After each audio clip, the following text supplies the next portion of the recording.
Bien, bonjour à tous, bonjour à ceux qui étaient là ce matin. Bienvenue aux étudiants qui nous rejoignent. Merci d'être là. Je vous rappelle que c'est le dernier temps de notre événement Idéation et Didactique qu'on appelle IDI entre nous.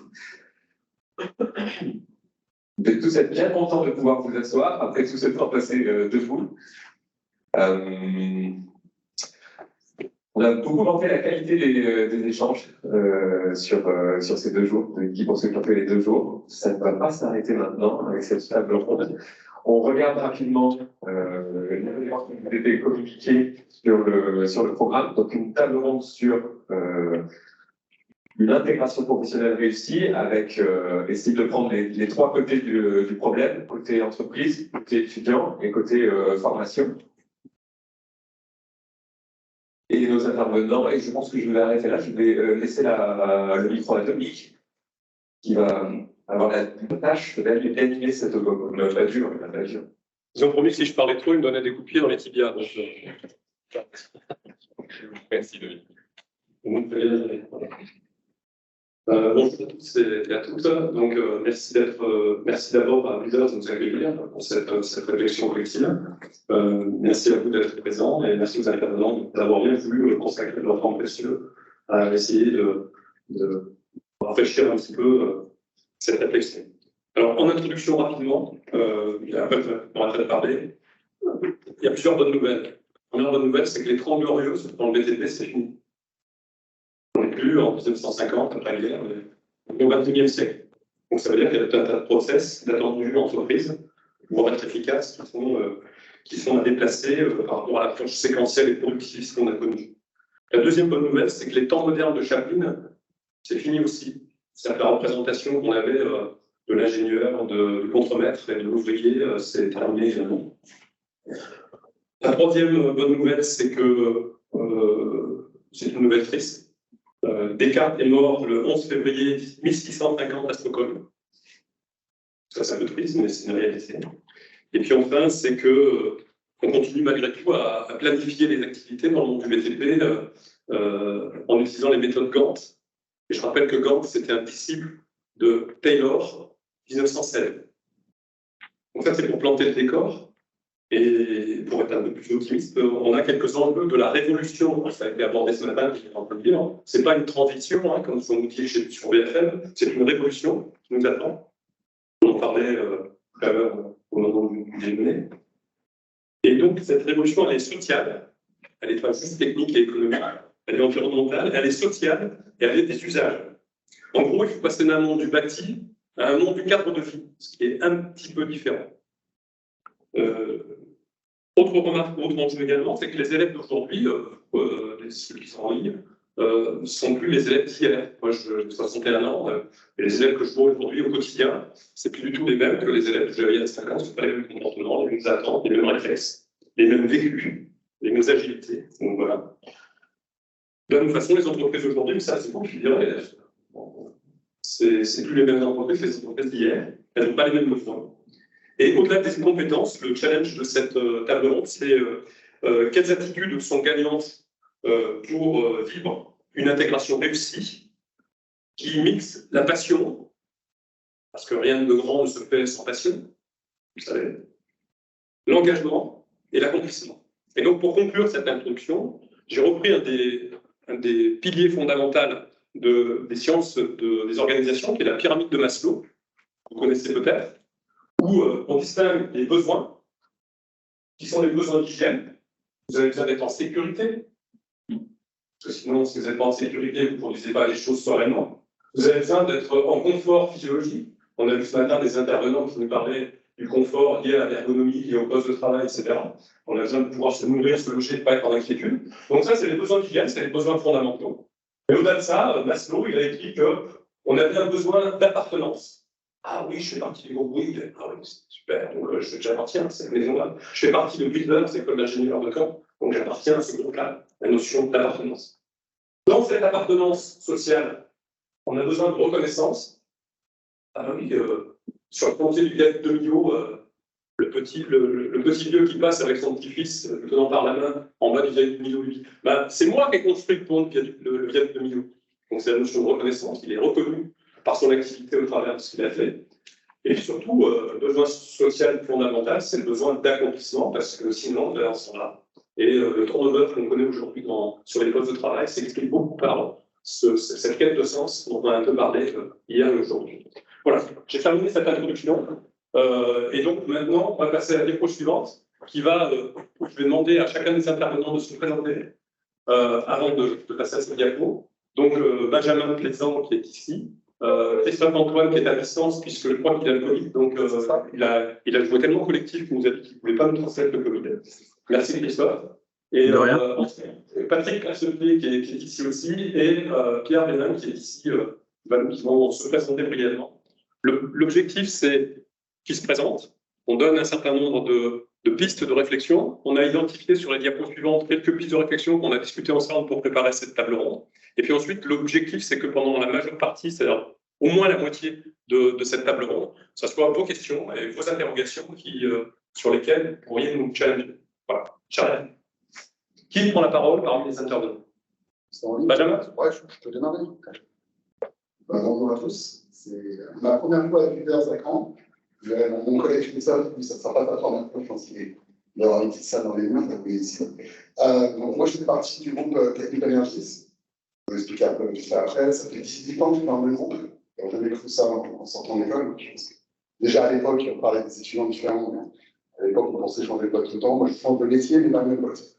Donc, voilà, donc l'école de Marc-Nicolas, spécialiste propulsion des moteurs fusées, rien à voir.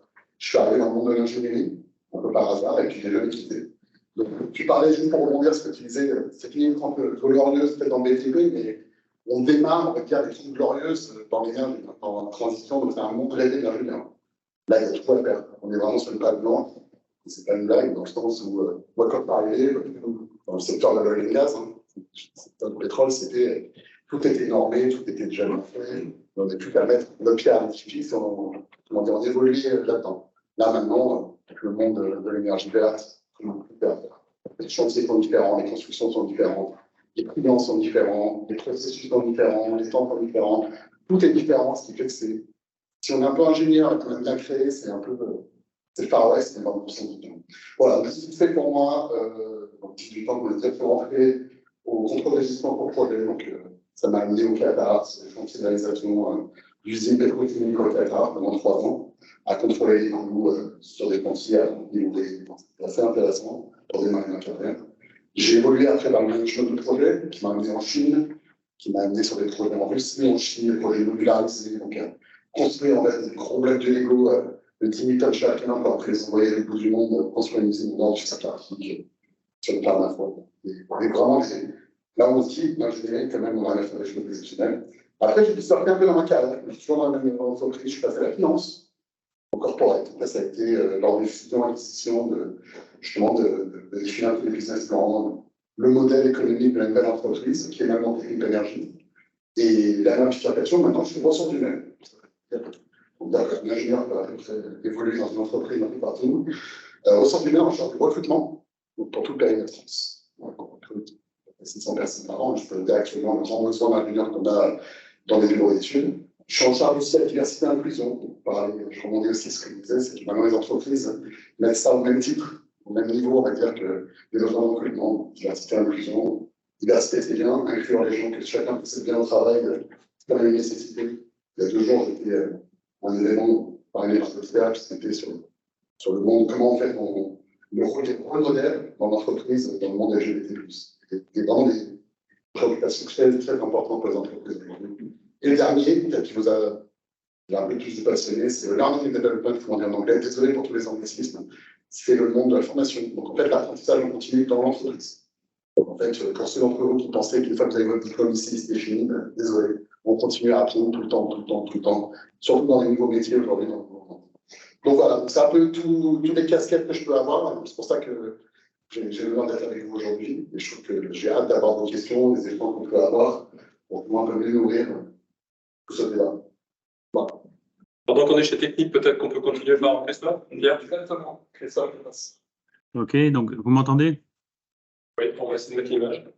Ok, j'espère que vous m'entendez bien là, ça va? Oui, c'est vrai. Ok. Donc, en effet, je suis obligé de. Je suis pas cloué dans mon lit parce que le Covid n'a pas été si violent que ça, mais j'ai pas voulu en effet venir mettre en danger éventuellement certaines personnes dans ce IDI. Donc, globalement, Christophe Antoine, je suis donc ingénieur ESTP, formation bâtiment, et j'ai travaillé pendant 20 ans en entreprise de construction métallique sur les marchés français. Et donc, j'ai réalisé un certain nombre je participais à la réalisation d'un certain nombre d'ouvrages. Et par exemple, pour terminer, l'aéroport de Nice. Et j'ai tout fait toute ma carrière là, au sein des parties études. Ensuite, j'ai eu l'occasion de faire une petite expérience au centre technique de la charpente métallique. Puis après, j'ai été vendre Tecla en étant responsable de l'agence française pendant 1 an et demi. Et fort de ce background de charpente métallique, j'ai été repéré par Technip, qui en 2008 cherchait quelqu'un qui les conseillait pour gérer la charpente métallique sur leur gros chantier dont nous a parlé tout à l'heure Benjamin. Après avoir fait ça pendant 2 ans, j'ai intégré, je dirais, l'organisation de Technip en étant adjoint au patron de l'engineering, puis après patron de l'engineering du centre de Paris, soit environ 500 personnes dans cette division. Et après, j'ai été amené à travailler sur 2 projets, puis finalement, depuis 5 ans, responsable du système de management de la qualité, un poste transversal où j'ai un certain nombre de responsabilités stratégiques et d'organisation auprès des directions. Voilà, donc j'ai eu 2 carrières, si je peux dire, une carrière très technique, PME France, sur le métier de réaliser des ouvrages de charpente métallique, et puis la deuxième dans la partie engineering sur des méga projets, et là dans l'organisation, la gestion humaine, la gestion d'équipe. Donc j'ai, je dirais, pour simplifier, j'ai construit en équipe pas mal de choses. Voilà. Voilà pour la présentation. Et j'ai donné des cours de charpente métallique à l'ESITC en 1994 et un petit peu de temps en temps. Donc, passionné par l'enseignement et par la charpente. Voilà, je te repasse la parole, si tu veux, Dominique. Très bien, merci. On va passer la parole à Pierre maintenant. Bien, bonjour à tous. Donc, Pierre Béligue. Donc, je suis ingénieur de l'ESTP. Avec une spécialité mécanique électricité. Et puis, j'ai décidé de commencer ma carrière chez Bouygues en me disant que ça me ferait une bonne carte de visite pour la suite. On m'a demandé de faire du béton, je ne connaissais pas grand-chose, ça ne m'intéresse pas beaucoup, donc j'ai dit, j'y resterai pas longtemps. Et en fait, 35 ans après, j'y étais encore. 35 ans après, ça veut dire que, je vais vous l'avouer, je n'avais pas de plan de carrière. J'ai surfé sur les opportunités. J'ai fait plein de choses chez Bouygues, du chantier, des méthodes de construction, des études de prix, voilà, tout un tas de choses. J'ai participé à des très très grands projets emblématiques. Le Pont Normandie, c'est 3 ans de ma vie. Et comme on le disait tout à l'heure, quand j'y vais avec mes garçons, c'est le papa. Voilà. Alors que je suis un tout petit peu sur le Pont Normandie, ça va 3 ans quand même. Voilà. Et donc, un jour, j'ai basculé du côté obscur de l'informatique, c'est-à-dire que je me suis aperçu que le numérique prenait de plus en plus de place dans nos métiers et qu'il fallait organiser tout ça. Donc, il y avait 2 tableaux. Il y avait un tableau qui était plus une transformation à court terme, c'est-à-dire les processus numériques qu'il fallait mettre en place, les logiciels qu'il fallait acheter, développer, et sur lesquels il fallait former les gens. Et puis, il y avait des logiciels à développer en parallèle. Et puis, une transformation qui était plus à long terme, qui était plus de la perspective, c'est comment il fallait organiser notre métier de façon à pouvoir mieux échanger la donnée avec nos partenaires, les clients, ce genre de choses. Et donc, beaucoup de travaux sur la normalisation, le développement de formats d'échange de données, les IFC, je ne sais pas si c'est des mots que vous connaissez, et le développement de ce qu'on appelle l'open. Voilà. Donc, je me suis toujours épanoui chez Bouygues. J'ai fait plein de choses différentes. Et puis, ce qui est intéressant chez Bouygues, c'est que quand on avait une idée et qu'on savait la défendre, eh ben, on nous disait, OK, Banco, vas-y, on te suit. Voilà. Donc, c'est pour ça que je me suis épanoui pendant 35 ans. Et puis, il y a quelques temps où j'étais un peu en désaccord avec ma direction, j'ai décidé de donner une nouvelle orientation à ma carrière. Et je pense que j'ai le devoir aujourd'hui de transmettre mon savoir, transmettre mes connaissances, transmettre mon expérience. On en parlera tout à l'heure. Une grande différence entre les connaissances et l'expérience. Les connaissances, vous l'avez sur Internet. L'expérience, c'est à vous de vous forger cette expérience. Vous savez très bien, c'est dans la forge qu'on devient forgeron et dans la part qu'on devient transparent. Ouais. Voilà, donc une nouvelle organisation à ma carrière. Je suis heureux aujourd'hui d'être présent pour essayer de vous expliquer comment j'ai vécu ma carrière, qu'est-ce qu'on attend aujourd'hui au sein d'une entreprise, des jeunes qui arrivent sur le marché. Et comme Pierre et Anne, je vais rajouter un truc. C'est qu'il a aussi piloté beaucoup de travaux qui ont été conduits dans le cadre du projet MIND, qui est un projet d'initiation qui a passé du monde des travaux publics, qui a mis un peu la route au monde du bâtiment parce qu'il allait beaucoup plus vite que les gens du bâtiment, qui est extrêmement scalant. Il a fait, je me permets de le rajouter, excuse-moi. Patrick.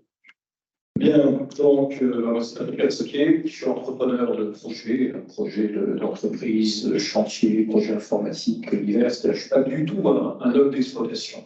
L'exploitation, le CDI, pardonnez-moi l'expression, mais ça gaffe, c'est les process, c'est l'expérience. Moi, je suis un homme d'incompétence. Parce que c'est ça qui caractérise, je crois, le projet, c'est l'innovation, c'est l'incompétence. S'il fallait que je fasse la première fois, et ça se gère en termes de risque. Et donc, c'est cette gestion de projet qui m'anime. C'est la raison pour laquelle, il y a 12 ans, j'ai créé une entreprise de consulting et de formation dans ce domaine qui n'a fait que ça, de la gestion de projet. J'assiste des entreprises ou intervenir dans les principales écoles d'ingénieurs et de commerce de la région, dont Leaders, sur les sujets de conduite de chantier, de conduite de projet, de financement de projet, ce genre de choses, c'est vraiment ce qui m'anime. Et tu parlais des cartes et de Nantes. Alors, je ne sais pas si d'un point de vue organisationnel, je pense que tu faisais référence à des cartes pour son cartésianisme, et ça, quelqu'un pourrait qualifier d'historigidité, puisque c'est pas 1 et 1, ça fait 2, un hard skill. Moi, ce qui me motive en termes d'organisation sont les soft skills. Par contre, tu as cité Nantes. Et alors, dans le bâtiment, on est resté à Nantes. C'est-à-dire que, pour faire simple, quand je vois un architecte ou un maître d'œuvre qui, sur un projet de construction de 14 mois, m'explique dans un planning de 400 pages détaillé, on posera les fenêtres en semaine 18 et 19 de 2024, je suis mort de rire. C'est tout pour de l'agilité. Et de toute façon, on le sait, c'est faux, puisque la vie ne se déroule jamais comme on l'a prévu. Et autant je trouve que dans le domaine du bâtiment, on fait d'énormes progrès, on vit une très belle révolution à la fois dans la technique et dans les systèmes informatiques, numériques, documentaires et de conception. Vous les connaissez, vous les apprenez ici. Autant je trouve qu'on est resté à un niveau d'archaïsme dans le BTP, encore à l'école, et dans le BTP, on est resté à un niveau d'archaïsme psychologique au niveau de la gestion de chantier. Et ce qui est valable à l'école, qui s'adapte au monde de l'entreprise, et bien évidemment valable au monde de l'entreprise, en place, ce sont les entreprises quelque part que j'attaque qui sont ça, quoi. Alors, c'est pas facile. C'est pas facile, mais c'est vraiment ce qui me fait lever le matin, c'est-à-dire faire dans le BTP ce qu'on a fait dans l'informatique. L'informatique, peut-être parce qu'elle est plus jeune, a commencé par travailler très mal. Alors oui, c'était pas rigide à l'origine, c'est informaticien, donc c'est de l'autoflagellation.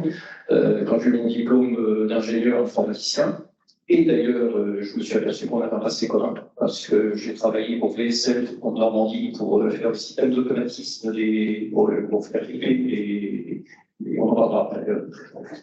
Mais bon, je ne me rappelle pas, j'avais des chicots à l'époque.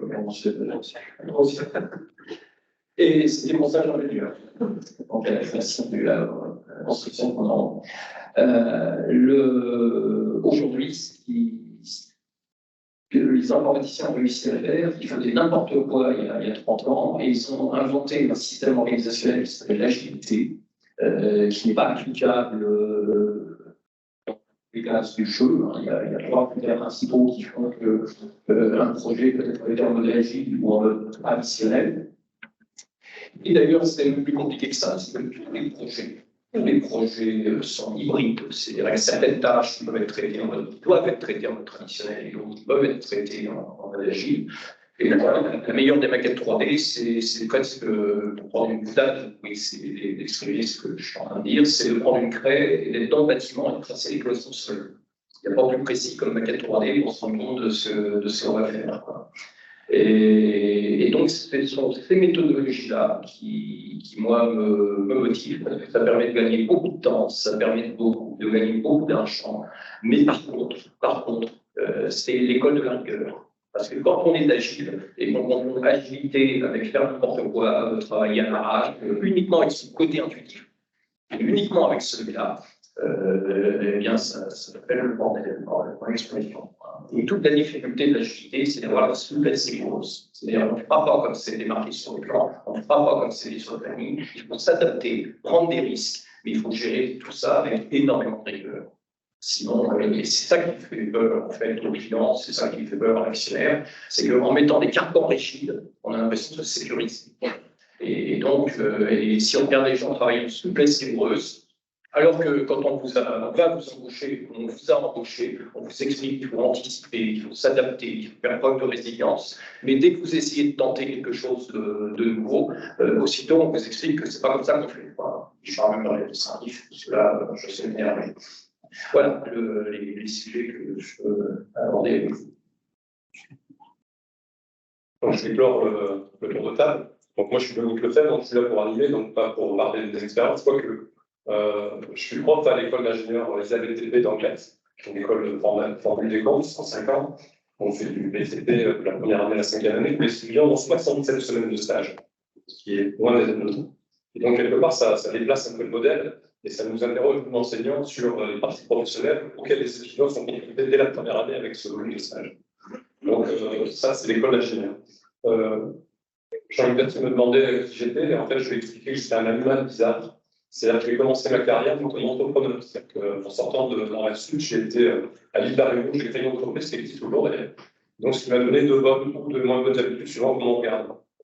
En 1998, un ministre qui avait dégraissé Nam, qui s'appelait Claude Allègre, a créé une plateforme technologique. Et j'ai créé une des premières plateformes technologiques pour le compte de ce ministre, qui est devenu 15 ans plus tard un cluster estampillé data qui a regroupé 60 entreprises nationales, même si le siège était au Libas, et sur lequel on a développé 400 projets d'innovation. Sur ces 400 projets d'innovation, on a même été lauréat d'investissement d'avenir sur des technologies numériques appliquées au BTP.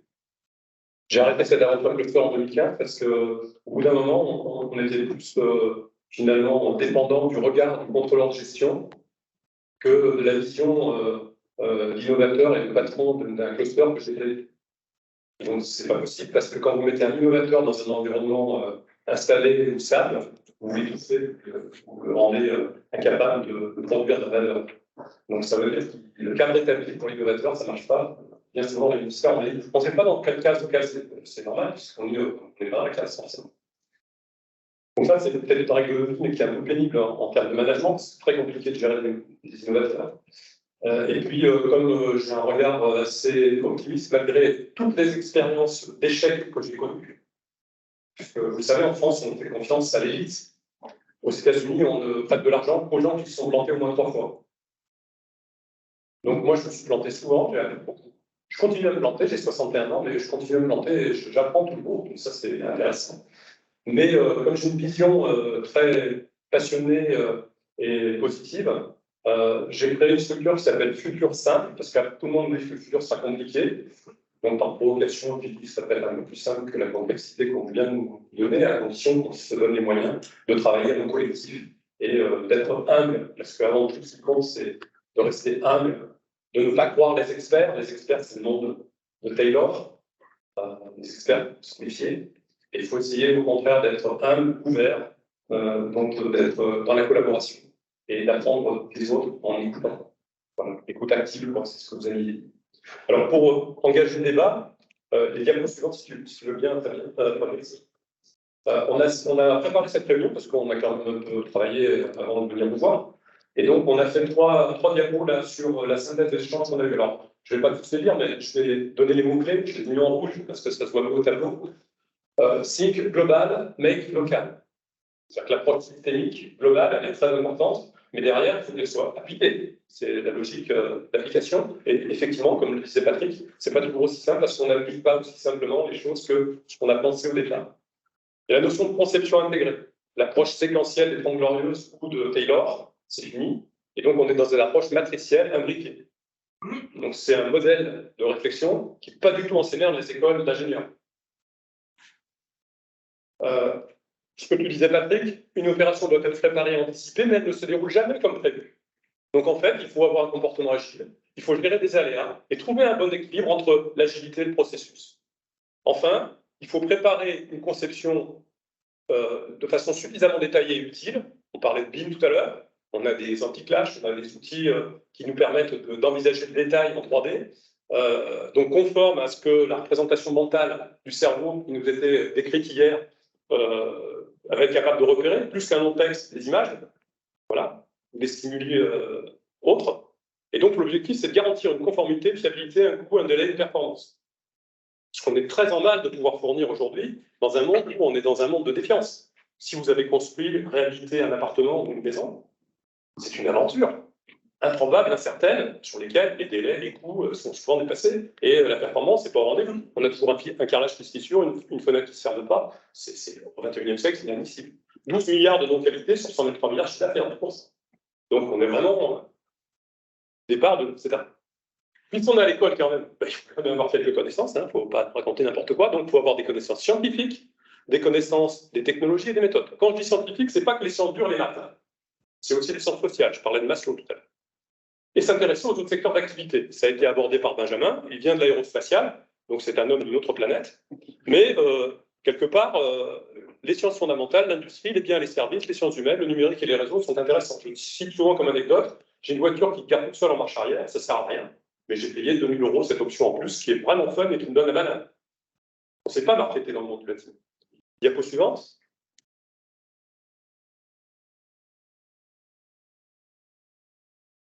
Maîtriser les concepts de management, de gestion et de dynamique des acteurs. Comment on fait pour faire en sorte que nos étudiants travaillent ensemble?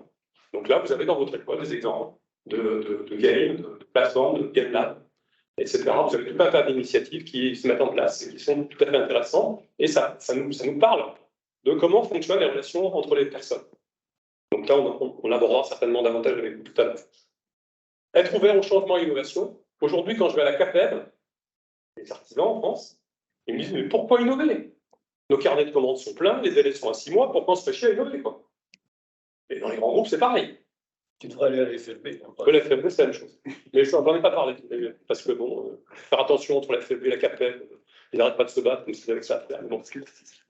Adopter une progression pas à pas. Je crois que c'est l'un de vous qui l'a dit. Progressivité. La révolution, ce n'est pas en un jour. Privilégier le travail collaboratif dans la gestion de projet. Revisiter le processus organisationnel. Aujourd'hui, on a une démarche séquentielle. Le maçon, le charpentier, le plaquiste, le menuisier, etc., etc. Et le plombier, c'est pas ce que le maçon a fait. Et de toute façon, le maçon a dit, bah, il se démerdera pour les évacuations de cuvette, s'il y a la vente, il se débrouillera. Donc, quelque part, aujourd'hui, le BIM, qui nous envoie la pierre, est une réponse à ça, mais non pas comme un outil 3D, mais un outil de gestion des interfaces. Et quelque part, là-dessus, on n'est pas très bon. C'est pour ça qu'on a autant de non-qualité. Capitaliser sur l'expérience, donc la sienne, mais aussi celle des autres. C'est-à-dire qu'il faut parler, il faut partager, et il faut cultiver sa culture et sa connaissance des contextes. Ça a été évoqué tout à l'heure. Et puis enfin, faire face à une complexité avec des méthodes de résolution. Donc, contrairement aux cours de maths, il n'y a pas de réponse installée. Et donc, la définition d'un problème complexe, c'est que c'est un problème qui n'a pas de solution évidente et pour lequel il existe des méthodes qui nous permettent d'approcher la moins mauvaise solution. Pour rester un. On termine par la dernière diapo et après, je laisse la parole aux intervenants et à vous. Faire preuve de curiosité, ça, c'est vous qui l'avez dit. D'ouverture, d'écoute, d'empathie et de reconnaissance. Vous avez des cours d'empathie à l'école? Mais aussi d'humilité. Je n'ai pas forcément raison, je suis humble, je peux commettre des erreurs, et puis je n'ai pas toujours raison. Et puis l'autre peut-être a des pistes auxquelles je n'avais pas pensé. Écouter son intelligence émotionnelle. Je fais une expérience avec les deuxièmes années de mon école. Pourquoi deuxième année? Parce qu'en quatrième année, ils sont déjà dans les habitudes. Donc en deuxième année, je les prends parce qu'ils sont encore un peu naïfs. Et je leur dis, vous allez créer une association, une start-up, quelque chose. Je vais jouer le rôle du financeur. et vous allez me présenter un projet. Et je leur dis, vous avez des intuitions, vous avez des idées, vous avez des envies, laissez Descartes à côté, il est mort, et donc réfléchissez autrement.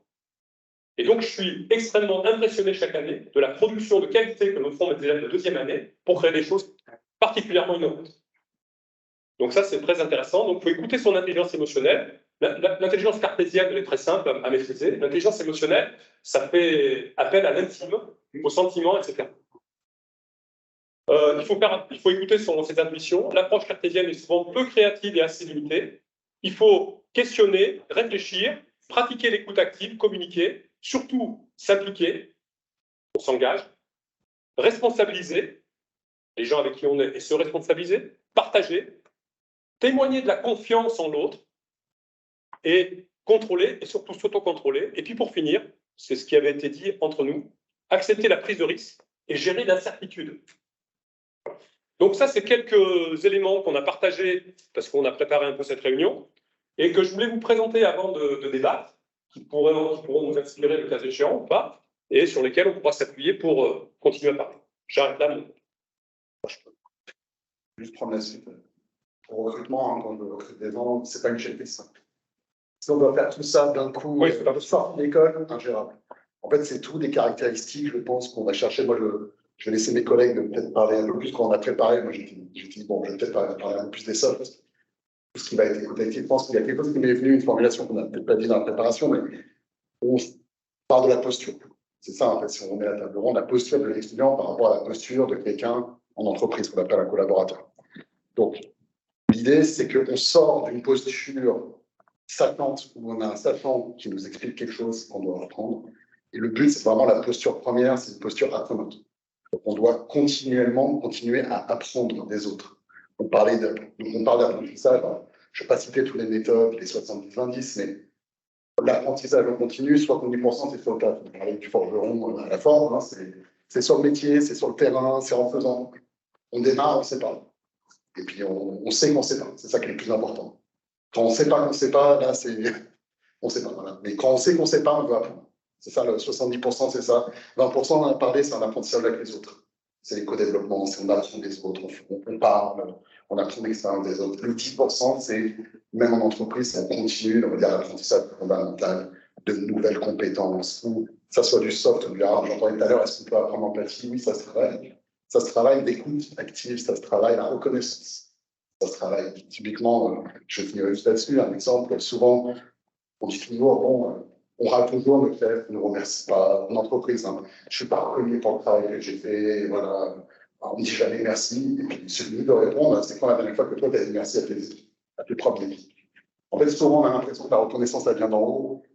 Déjà faire le travail soi-même, en fait, c'est juste de dire merci à quelqu'un. Et dans l'entreprise, on a l'impression de redécouvrir un peu parfois le choses, mais on est là, c'est vraiment là, c'est ça l'intelligence émotionnelle.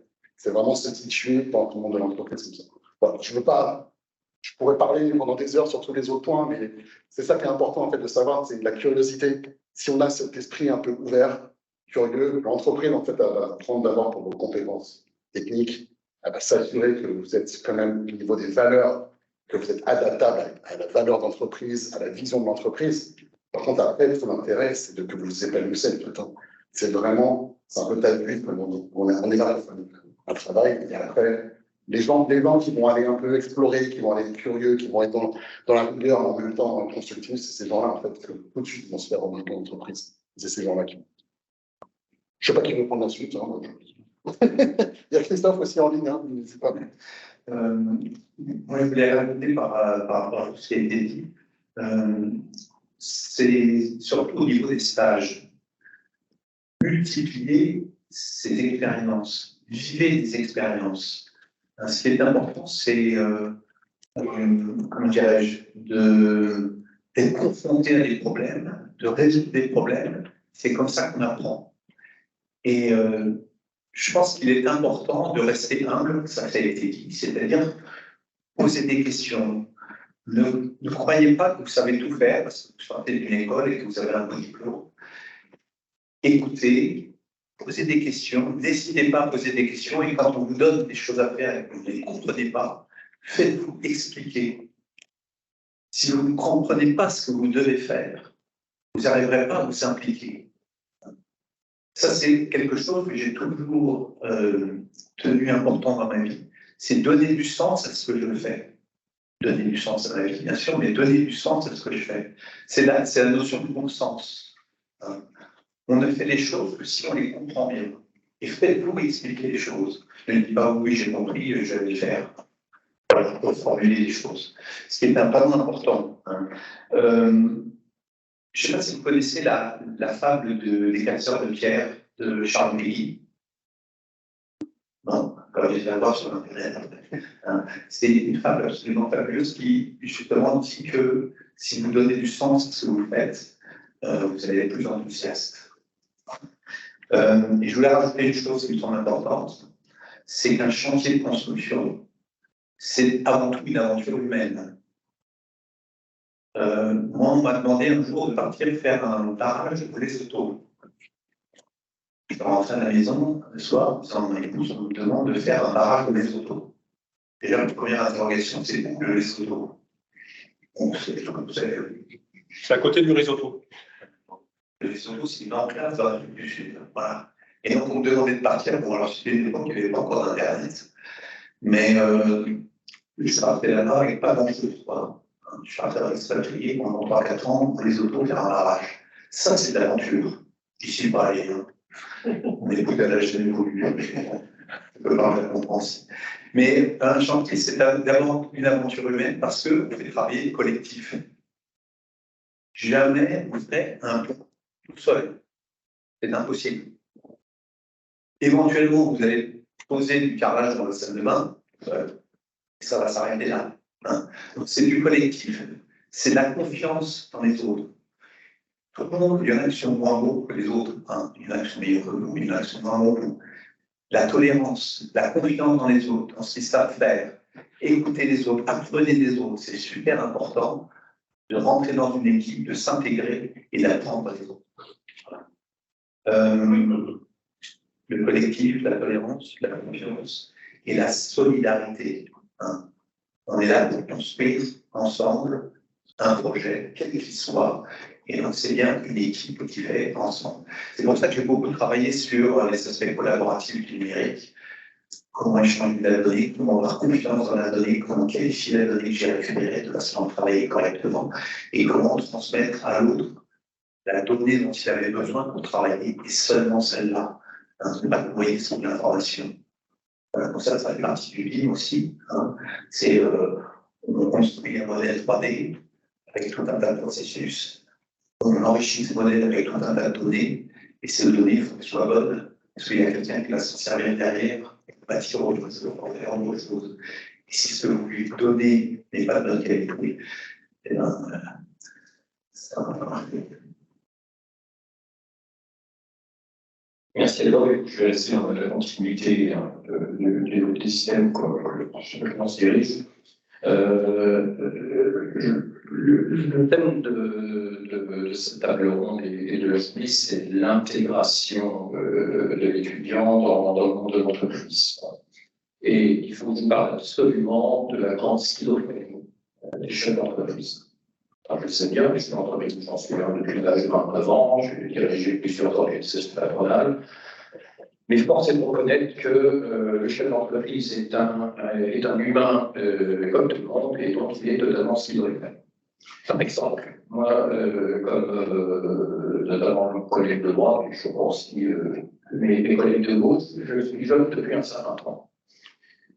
Ce qui veut dire que, premièrement, je peux respecter, je peux revendiquer une certaine expérience, je veux dire ce que j'en pense, et deuxièmement, je ne peux plus être employeur, paraît-il, mais ça, dans les faits, c'est bien ça, aucun employeur, qui d'ailleurs aura l'image de moi, ne voudra m'employer, puisque je suis un gars si rigide, et c'est pas seulement parce que je vais revendiquer un salaire.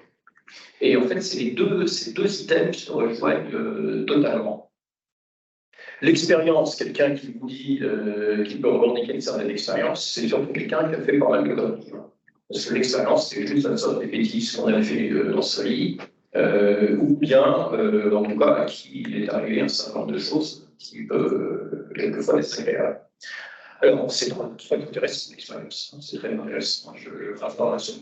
Quand vous vous retrouvez dans une situation qui vous rappelle quelque chose qui a piqué la dernière fois, vous dites oups, je vais peut-être me prendre différemment celui-ci. Et ça permet, quand on fait une deuxième fois quelque chose, de le faire peut-être devenir un petit peu plus optimiste. Mais l'expérience, ça présente plein d'inconvénients. Ça fait tourner réel si on s'appuie sur ces expériences. C'est un vrai frein à la remise en cause. C'est-à-dire que c'est le copier-coller positif. Bon, ça a bien marché, puis on tient une bonne comme ça la fois précédente, donc copier-coller des bonnes pratiques. Et d'ailleurs, il y a certaines organisations qui ont besoin d'encourager à suivre de bonnes pratiques, voire même vous imposer de suivre des bonnes pratiques qui sont totalement raisonnables en production. Quand on fait 10 000 fois la même pièce ou la même voiture, il est hors de question d'en faire deux différentes, mais qui sont bien évidemment totalement inadaptées en chantier où on est sur du sur-mesure, en projet de manière générale, on fait chaud du fois en projet prototype. Et c'est pour ça aussi tout à l'heure que je parlais de l'incompétence. Moi, l'incompétence sportive, c'est-à-dire que l'innovation, autant ça peut être un frein, si ce n'est pas bien géré à l'innovation, autant l'innovation est la plus magnifique machine à générer de l'incompétence que je connaisse. Parce que si par opposition, l'incompétence, c'est faire quelque chose pour la première fois, si vous n'assumez pas votre incompétence, avec l'humilité pour parler des poissons, si vous ne gérez pas votre incompétence, si vous ne l'assumez pas, et si vous ne la gérez pas, c'est-à-dire si vous ne gérez pas les risques, parce que quand on est incompétent, on est en danger. Et en fait, tout l'enjeu, et effectivement, c'est ce qu'on avait conclu ensemble quand on a préparé cette réunion, si vous ne prenez pas de risque, vous ne gagnerez jamais. Si vous ne prenez pas de risque, vous n'innoverez jamais, que ce soit dans vos projets personnels ou projets professionnels. Mais c'est bien ce risque que vous êtes peut-être prêt à prendre aujourd'hui, qui fait peur aux patrons. Et c'est pour ça que je disais tout à l'heure, on va vous embêter en vous disant faites preuve d'initiative, anticipez, faites preuve de résilience. Et dès que vous allez vouloir sortir des sentiers battus, il va y avoir une espèce de réflexe de cette schizophrénie, de réflexe de vous remettre dans un cadre, et plus l'entreprise est grosse, plus l'organisation prend le temps sur le main, etc., etc., etc. Et on est même capable de vous sortir des processus de 2001. Il y en a qui l'ont fait, j'en connais plus. Donc, toute la difficulté, là, c'est-à-dire que la schizophrénie, c'est la crainte que vous fassiez n'importe quoi, parce que si on vous laisse de l'autonomie, on a peur que du fait qu'en plus, tout est basé sur l'expérience, on a peur que vous innoviez un peu trop de travers. Et c'est là qu'il faut trouver cet équilibre, hein, c'est la conclusion auquel on est arrivé également, c'est qu'il faut arriver à trouver un équilibre entre la prise de risque, mais une prise de risque contrôlée. Et qui dit risque de se planter. Et ce qui est ennuyeux dans un milieu économique, nous sommes évidemment dans un milieu économique extrêmement serré, sur les coûts, sur les délais, sur les exigences de qualité, la prise de risque fait peur. Donc en fait, on tourne en rond. On tourne en rond. Et ce problème, à l'instant, on parle, et c'est pour ça que je parle de ça dans un forum sur l'innovation, c'est que d'un point de vue pédagogique, mais aussi au sein de l'entreprise, de la même façon qu'on a très bien su inventer des logiciels de CAO, du BIM, des nouvelles technologies, des nouveaux matériaux, et que ça c'est super parce que nous sommes un monde de techniciens, pas un monde de managers, pas un monde de gestionnaires. Donc nous avons, c'est des généralités bien entendu, nous avons peu d'appétence au risque, beaucoup d'appétence à la technologie et relativement peu d'appétence au risque. Et tous les chefs d'entreprise qui ont réussi dans le bâtiment et qui ont innové sont des gens qui ont accepté de prendre du risque. Donc, moi, la question aujourd'hui à laquelle qui m'interpelle et à laquelle la question moi, qui m'interpelle, j'aimerais avoir votre opinion sur le sujet, c'est un peu d'interaction, c'est comment on peut imaginer demain des organisations et un mode managérial dans les entreprises pour pouvoir retrouver une certaine appétence au risque sans faire n'importe quoi, avec de la rigueur, comment méthodologiquement et managérialement on peut faire évoluer nos organisations pour que quelqu'un qui arrive fort de son œil neuf, fort de son incompétence créatrice et pas pollué par son expérience, puisse s'exprimer et faire progresser l'entreprise. Sachant que c'est pas en étant rigide qu'on tient forcément mieux les budgets des délais. Dans les chantiers en retard, qui dépassent ce budget, on en connaît. Je crois d'ailleurs que l'organisation la plus rigide qui existe, elle est publique, elle intervient dans le nucléaire, dans ce temps ici. Et je suis pas sûr que, voilà, même s'il y a des tas de causes qui sont, par exemple, notre endogène, il y a des tas de causes exogènes qui font que le chantier, un chantier peut déraper, l'augmentation des matériaux, des changements d'ordre, il y a plein de choses, évidemment, qui sont exogènes, qui peuvent faire déraper un chantier, mais on est capable, nous, de les faire déraper gentiment par notre côté, voilà, psychologique, que bordel administratif, on peut dire dedans, mais voilà, sur même nos aspects organisationnels, on est vraiment prédisposé. C'est-à-dire qu'on peut tout concevoir, tout blinder, et seulement après on exécute. Et tout ça, ça coûte très cher, et ça prend beaucoup de temps. Antoine, peut-être une réaction, et après on passe la parole à la salle. Votre micro est coupé, Christophe. Pardon. Bon, tu veux dire dans la... Christophe, on t'entend pas? Ils sont endormis. Oui, c'est bon. Oui, très rapidement, c'est bon. Excusez-moi. Donc, je suis en fait à 100% d'accord avec ce qu'a dit Pierre. J'aurais utilisé quasiment les mêmes mots. Donc, je ne vais pas redire ce qu'il a dit sur la qualité de l'équipe, l'engagement, toutes les valeurs humaines et l'intérêt de cette base-là pour créer. Au-delà de ça, je dirais, ce qui est intéressant aujourd'hui, c'est que avec ce qui s'est passé ces dernières années, on a un nouveau rapport au travail, surtout de la part des jeunes, et qu'aujourd'hui, on s'aperçoit que globalement, pour réussir une bonne intégration et un bon fonctionnement, bah, c'est tout simple, hein, entre guillemets, c'est qu'il suffit d'être soi-même, nous entrepreneurs et vous, jeunes embauchés, et d'être nous-mêmes et de se dire simplement les choses et d'avoir un rapport d'égalitaire, donnant à donnant, ce que nous, on n'a pas connu quand on était jeune, parce qu'il fallait qu'on rentre dans un moule. Là, vous avez la possibilité d'être... vous avez une autre façon de voir le travail, vous avez une autre façon de voir les choses. Nous, on a plein de choses à vous proposer, plein de choses à vous faire vivre, parce que ce qu'on a vécu est passionnant. Et donc, on peut avoir autour de cette passion des rapports professionnels qui sont très intéressants dans le donnant-donnant. Voilà, je m'arrêterai là. Parole à la salle. Donc, si vous avez des questions, des compléments à apporter, des expériences à partager, qui commence? C'est le plus dur de commencer.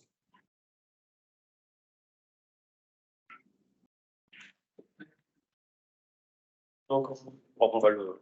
Ou est-ce que tu veux parler très fort et je répète la question? Dans l'innovation pédagogique, enfin, j'essaye en tout cas de l'être.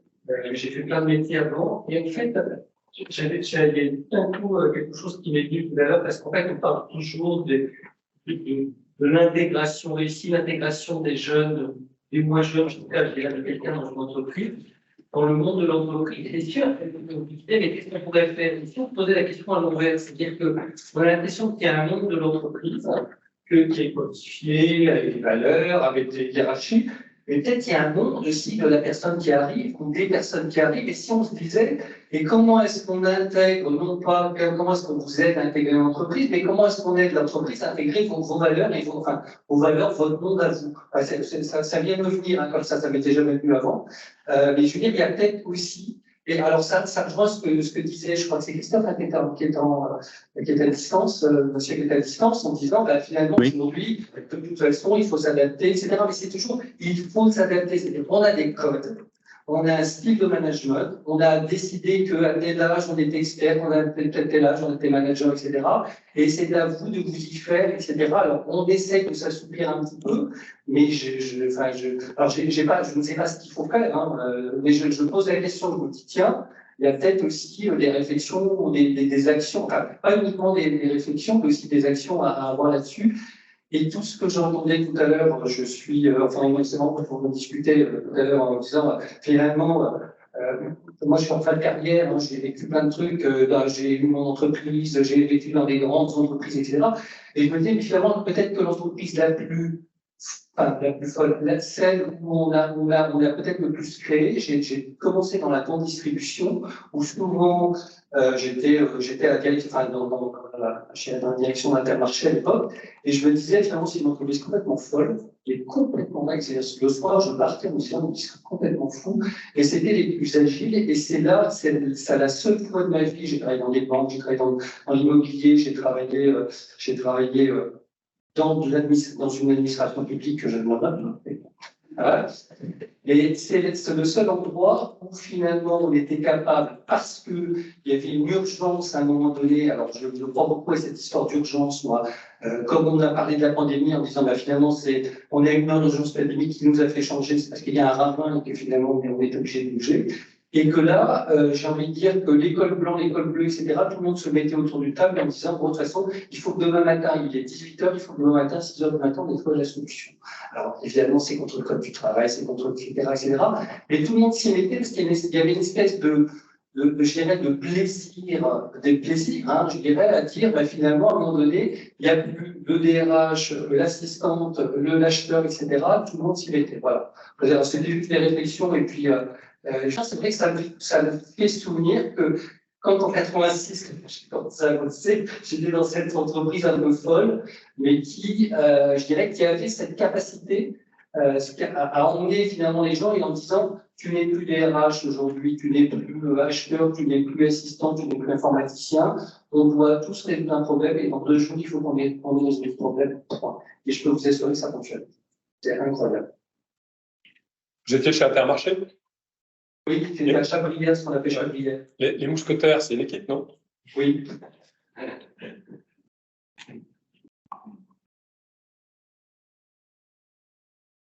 Moi, je trouvais que, si je peux me permettre, ce que vous avez dit est intéressant, et on l'avait un petit peu oublié peut-être, c'est qu'en fait, l'entreprise, ce n'est qu'une somme d'individus, et que, en fait, j'aime bien ce que vous dites sur l'entreprise va être transformée aussi par les nouvelles personnes qui vont arriver. Donc, nous, on a tout intérêt à accueillir des gens qui ont une personnalité intéressante, des capacités intéressantes, une énergie intéressante pour justement faire continuer à grandir, progresser notre société, etc. Donc, c'est une somme de talents. Alors, moi, j'avais quelque chose à proposer comme réponse à ton interrogation sur l'intégration. Ce que j'ai toujours demandé aux jeunes que j'embauchais, c'est de faire ce que j'appelle un rapport d'étonnement. C'est-à-dire que au bout de 3 mois, je leur dis dis-moi qu'est-ce qui marche, qu'est-ce qui ne marche pas dans l'entreprise, quelles sont tes valeurs et comment on peut répondre à tes valeurs. Et donc là, c'est assez étonnant parce que le jeune se sent un petit peu poussé dans ses retranchements parce qu'il va dire des banalités sur ouais, c'est bizarre, je suis encore en termes de sécurité, c'est pas bon et tout ça, il ne faut pas trop se lancer. Mais en fait, il y en a qui jouent le jeu et qui disent c'est bizarre que vous fassiez ceci alors que moi j'aurais fait autrement. Voilà, il y en a qui ont assez de cran pour faire des remarques des critiques assez violentes. Et je pense que ça fait partie de l'intégration, c'est-à-dire qu'on leur demande rapidement un feedback sur ce qu'ils sont en train de vivre. Et ça nous permet, nous, managers, de rebondir en disant tiens, ça, effectivement, on ne l'avait pas vu. Et on ne s'y est pas attelé, et ça, il attend de nous, et donc il va falloir qu'on y réponde. Ça, c'était une horreur pendant la période du Covid, où il a fallu qu'on embauche les jeunes. Et là, il y avait personne au bureau. Hein, les jeunes ingénieurs, ils étaient chez eux derrière leur ordinateur. On a besoin pour leur donner des tâches à accomplir. Et puis, ils ne devaient pas déranger les gens parce qu'ils ne connaissaient pas. C'est vrai. Dans la période Covid, ça a été une horreur. Mais cette histoire de rapport d'étonnement, c'est dit, même si on ne vous le demande pas, et quand vous arrivez dans votre entreprise, lâchez-vous. Et au bout de 3 mois, on vous parlera bien de votre aide, lâchez-vous et dites qu'est-ce qui marche, qu'est-ce qui n'a pas marché dans votre intégration. Autre intervention, question? C'est pour rebondir et répondre. Stop. Je crois qu'il fallait opposer le nouvel entrant doit s'adapter à l'entreprise, l'entreprise doit s'adapter aux nouveaux entrants. Je pense que ce sont les deux. S'adapter, c'est fondamental. Ce ne sont pas les gens qui réussissent, je crois que c'est un mec qui se fait Darwin qui a dû dire ça. Ils s'adaptent à leur environnement.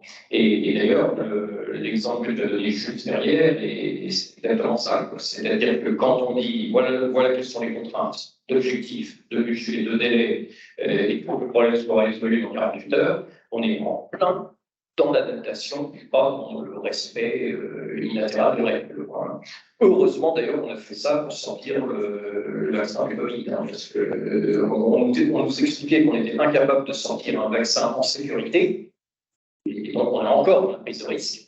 On est incapable de sortir un vaccin en sécurité, parce que pendant X mois, on va faire tester ça sur les souris, pendant 5 ans, on va faire tester ça sur des cobayes qui signent des charges, comme quoi, quand ils sont morts, il faut un procès. Enfin, voilà. Et finalement, en 1 an et demi, en 2 ans, grâce à la performance et vraisemblablement des méthodologies extrêmement agiles, on a su s'adapter à une situation de nécessité l'urgence.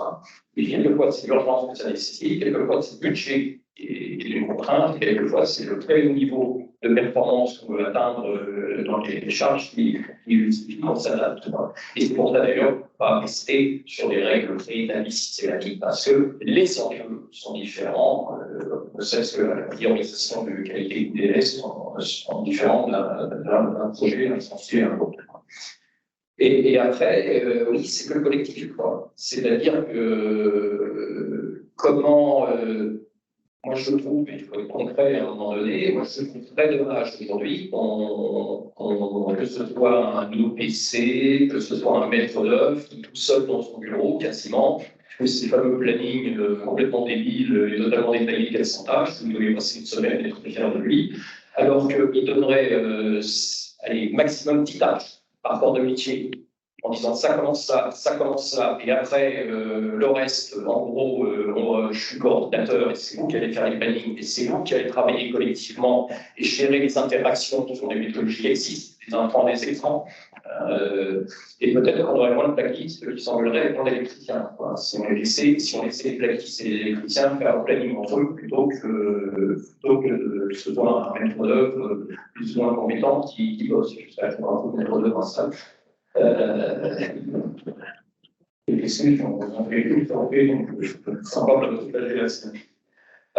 donc, c'est complètement ce qui a été dit sur l'empathie, sur l'humilité, sur le fait de travailler ensemble, de s'organiser ensemble. Et l'innovation, c'est quand on laisse des gens délirer, on sait bien faire des brainstorming. Et voilà, tout le monde pensait que c'était impossible, puis il y en a un qui est assez fou pour le faire. C'est bien connu également. Donc, je voulais juste rebondir là-dessus et dire que je suis entièrement d'accord avec ce que tu as dit, c'est-à-dire que voilà, l'intelligence du terrain et du collectif, ça c'est sûr. Mais il n'est pas encore des cellules.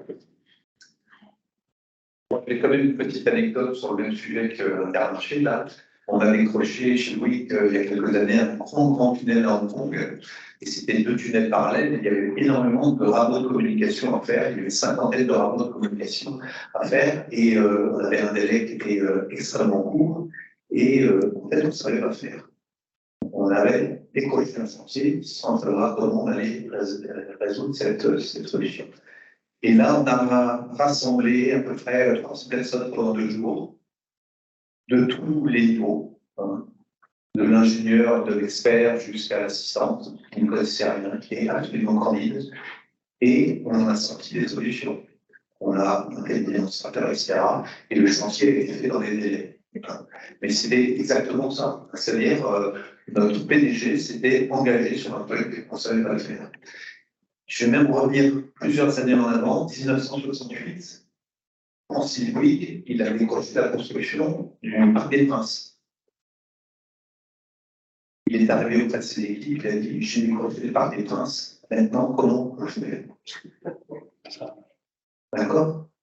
Vous savez que le logo Bouygues, vous voyez le logo Bouygues, la patate écrasée, le cercle écrasé, c'est le Parc des Princes venu dessus.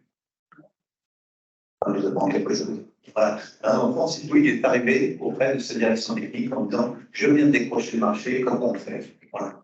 On lui a demandé, aujourd'hui ça vient encore. Moi, je pense que le but, c'est de prendre d'autres questions.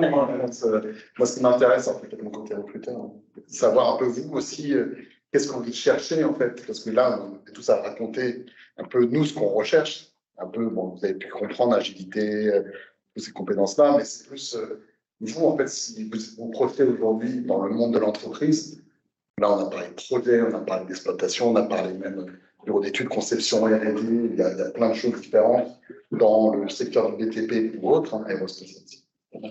Mais qu'est-ce que vous cherchez, vous, si vous regardez une entreprise, en fait? Moi, je suis pas mal en forum. Là, c'est la période qui démarre des forums. C'est là où j'ai pris un petit coup de vieux, parce que je me suis rendu compte que j'étais passé dans la génération du dessus. Je pensais dans ma tête encore être jeune, c'était fini. Parce que voilà, je me suis rendu compte, en fait, c'est en face de moi, j'avais plus du tout les mêmes personnes que moi j'avais à côté de moi. Le monde a changé, et c'est bien. L'entreprise change aussi, et le monde change, c'est bien. Voilà, donc c'est peut-être plus pour essayer de vous donner un peu la parole. On a une poignée d'étudiants, une toute petite poignée d'étudiants. Est-ce qu'il y a quelqu'un qui veut se lancer? Allez, merci.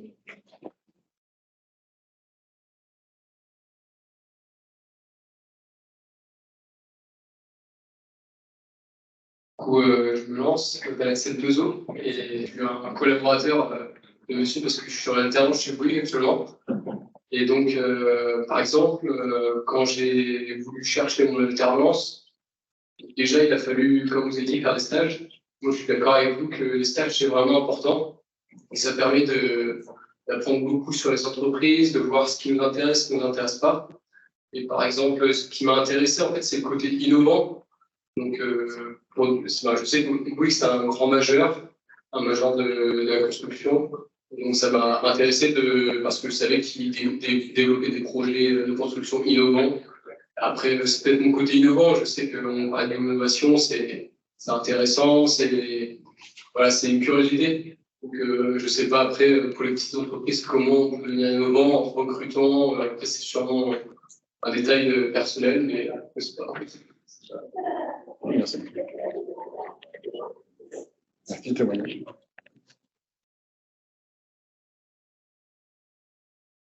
Qui a des créations? Où est-ce qu'il y a une compétence spéciale? Merci déjà. Merci d'avoir été là. En innovation, je pense que c'est intéressant.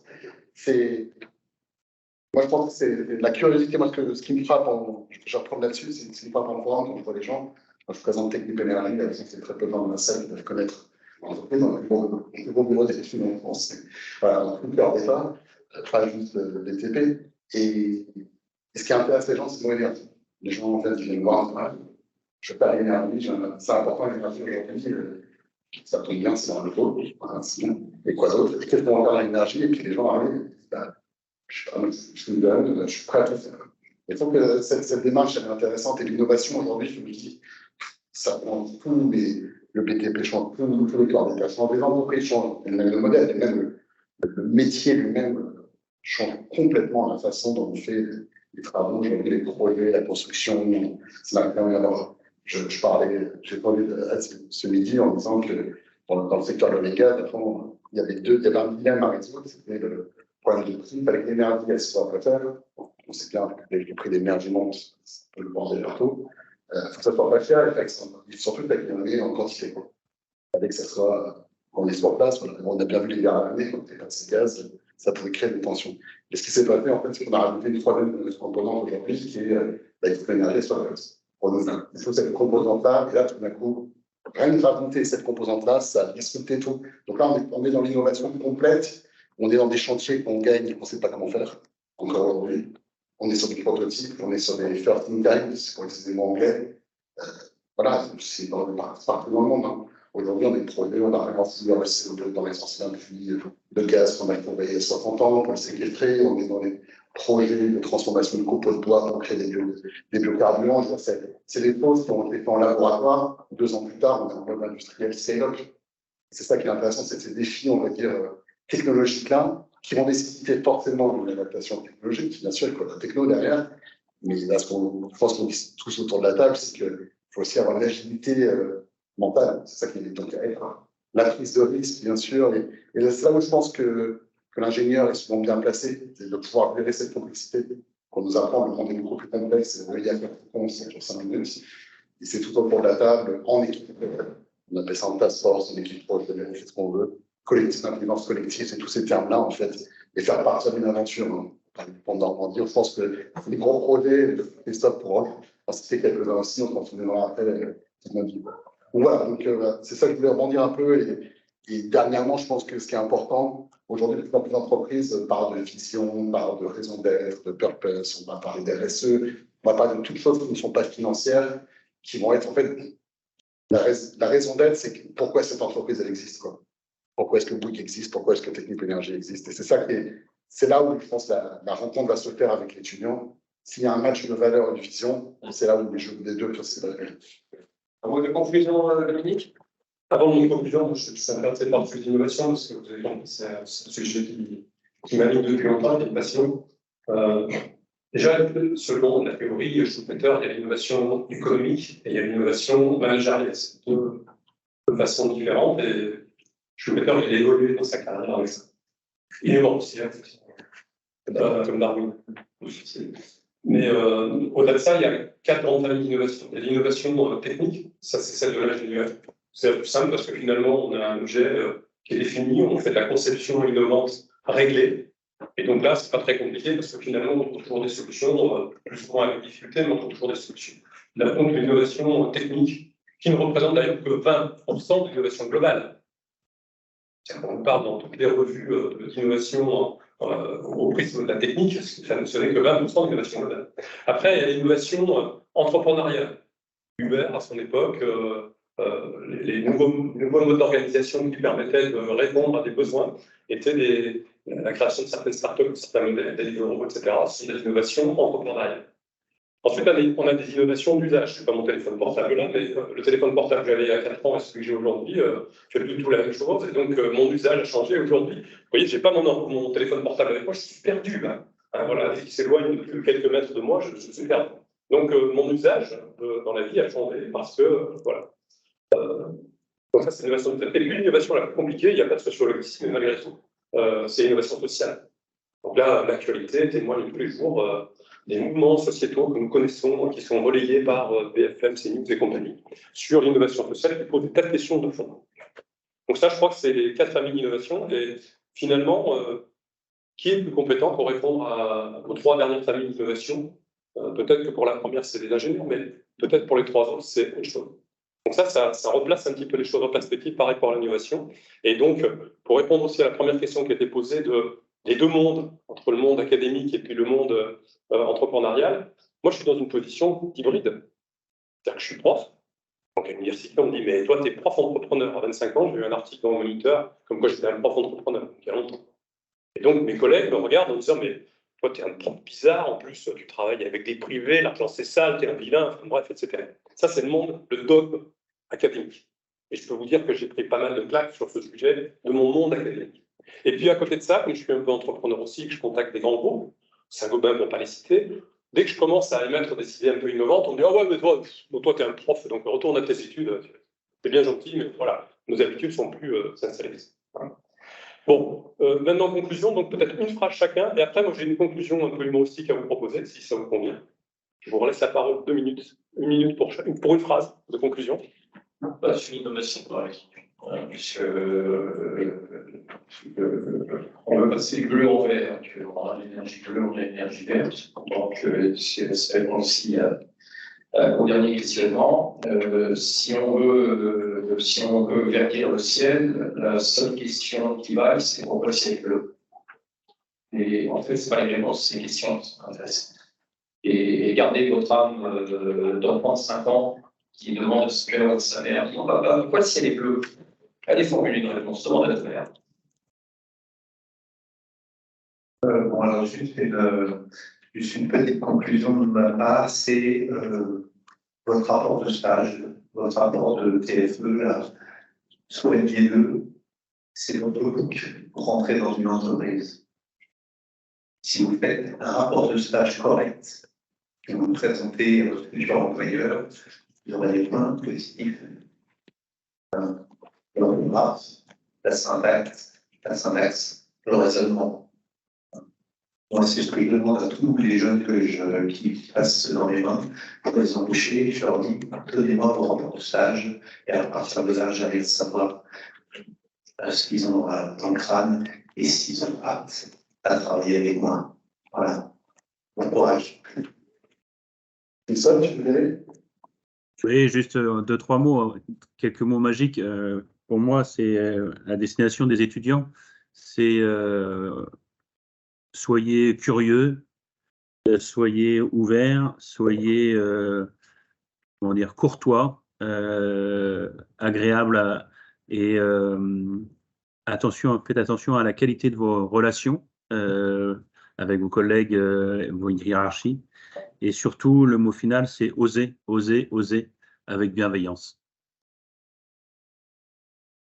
Bon, je vois pas dire que c'est pas vraiment. Donc, non, soyez vous-même. En fait, je pense que, comme je vous ai dit, le monde de l'ingénierie, je pense qu'il y a beaucoup besoin actuellement. Et l'ingénierie, c'est vaste. C'est très, très, très, très vaste. Il y a un ingénieur à peu près partout, dans le monde, il y a quelqu'un de et c'est beaucoup. C'est le côté innovant. On en vient toujours. Soyez vous-même. Après, ne vous perdez pas les portes. Comme je vous dis, je ne vais pas prendre mon expérience. On peut toujours évoluer partout, on ne démarque pas. Et c'est logique. Il faut dire encore une chose, je suis désolé. Les ingénieurs français sont très, très recherchés dans le monde.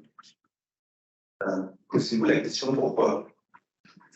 Les ingénieurs anglo-saxons, ils ont une fiche de poste dans des rôles. Vous avez cette faculté, parce que vous avez eu cette culture, c'est d'être très curieux, polyvalent et d'aller voir ce qui se passe à la télé. Donc, c'est la fin d'un travail. Donc, soyez conscient que votre diplôme, il a beaucoup de valeur, aussi bien en France que dans le monde.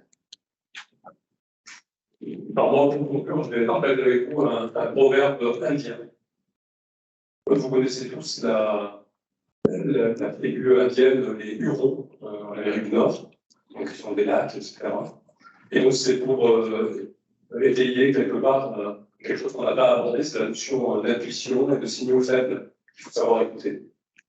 Et donc, le chef des Hurons dit quand on dit un cheval ou un oiseau blanc sur le lac, c'est un signe.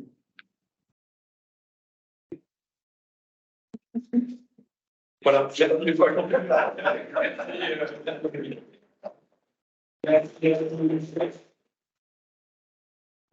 Merci. Je vais récupérer ça dans ce lac. C'est tout bon pour nous. Moi, je vais essayer de conclure 3 minutes pour prendre un petit peu de. C'est bon.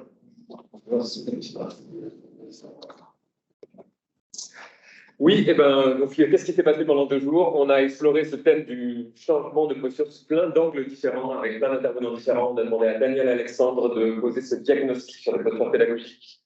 Jean-Luc nous a donné quelques pistes pour comprendre notre cerveau et celui de nos apprenants. Ce matin, Nathanaël nous a expliqué qu'il fallait s'engager et être en résonance avec le monde, donc encore cette notion collective dont vous parlez si bien à l'instant. Vous avez pu explorer les méthodes agiles, les pédagogies actives, l'intelligence artificielle, les escape games. Vous avez pu visiter notre Game Lab, vous avez pu rencontrer certains de nos partenaires, collaborateurs qui proposaient des solutions technologiques ou pas. Vous avez surtout pu échanger, partager et découvrir. Vous avez très bien fait, c'est super. On vient de faire une plongée dans le monde du recrutement, très spécifiquement dans le BTP. On a souligné l'importance des moments charnières de notre construction, déconstruction. Qu'est-ce qu'il nous reste de tout ça? Je ne sais pas, l'avenir nous le dira. Moi, je me réjouis d'être né en 1980. Je pense que je vis dans une époque formidable, plein de grands changements, plein de grands défis. J'en ai connu les vinyles, les cassettes. Oui, c'est ça, je sais.